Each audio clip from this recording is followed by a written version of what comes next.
Writing was invented first by the Sumerians. And sure enough, it developed rapidly. And because the system, because the idea is already there, somebody else who comes along and doesn't have a writing system says, well, this is amazing. You look at this and you can represent what you say. And that's why Egyptian writing starts shortly thereafter. We know that Egypt and Sumer did have interrelationships about that time. And there are many elements in early Egyptian civilization which indicate influence from Sumer. Does anyone know how to talk Sumerian? Sumerian? Look, I remember Professor Kramer speaking. He was giving an address, and he said, look, I can speak Sumerian. He says, if there were a Sumerian scribe and priest standing up here and he heard me, he would say, Dr. Kramer, you have a funny accent. He says, but I know what I'm saying. Yes, there are people who can read Sumerian. Of course, there's no one to speak to. So the point you can read it. They can read it and understand it quite clearly, because there have been, over the period of 100 years, there have been a lot of opportunity to check and recheck and eliminate errors until finally they were able to master it. The same thing happened with Babylonian and Egyptian. Egyptian was easier to decipher, but Babylonian required, 20 years of decipherment until they finally were certain. In fact, the Royal Asiatic Society had their doubts, so they took a few Babylonian tablets which had never been seen before, and they gave it out to 4 people who claimed that they could read Babylonian. And they all translated them, and then they presented their translations, and lo and behold, they were all right. They were all correct. So they know how to read Babylonian. My teacher, Cyrus Gordon, is a world expert on it. He could read Babylonian fluently. I could read it slowly, but, it takes time. Let's get back to this. Now, writing was invented then around 3500 BC. It was Sumerian, and the Sumerians, shortly after the invention of writing, which they did for practical purposes, to draw up contracts and to draw up bills of sale and definitions of property and so on, they began to record their literature. By literature, and again, the word literature in itself means letters and it means writing, but the fact is that poetry and prose is older by thousands of years than writing. So there was poetry, there was prose, there were stories that already existed. Now they could be recorded. And some of the earliest poems and stories are in Sumerian.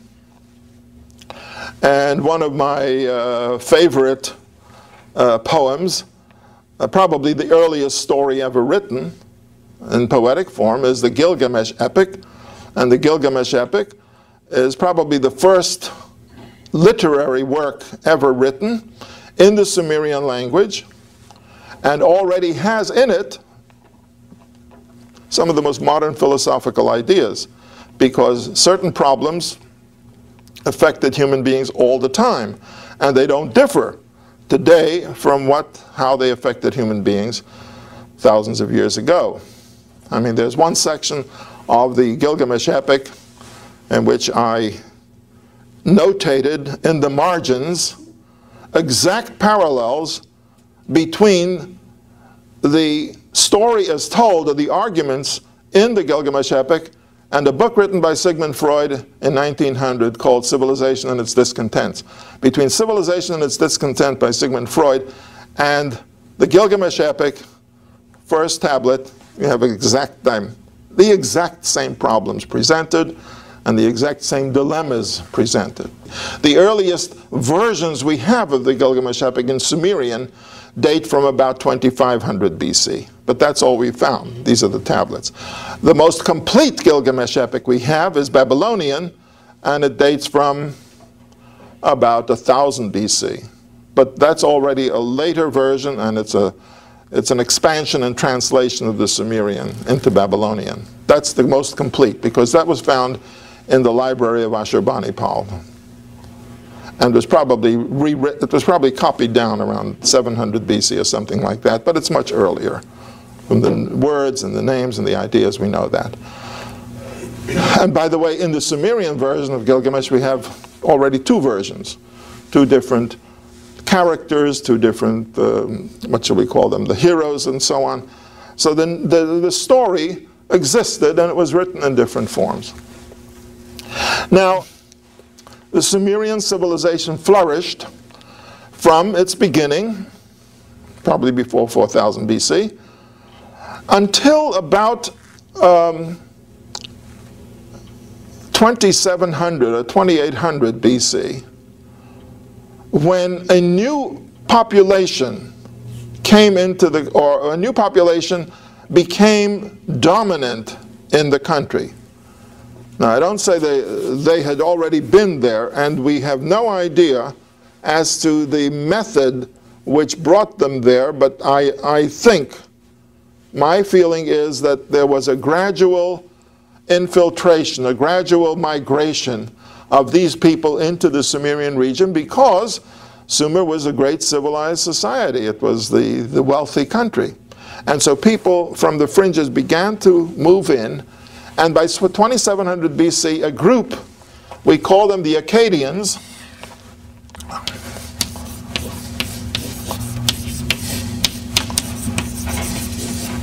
the Akkadians are already in the country.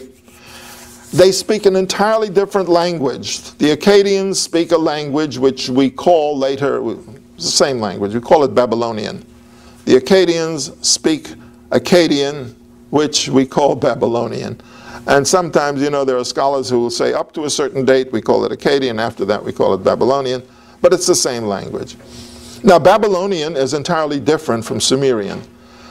Babylonian is a Semitic language. It's related to Hebrew. If you know Hebrew, you can read Babylonian in transliteration, of course, but the Babylonians used exactly the same writing system as the Sumerians. They adopted their writing system.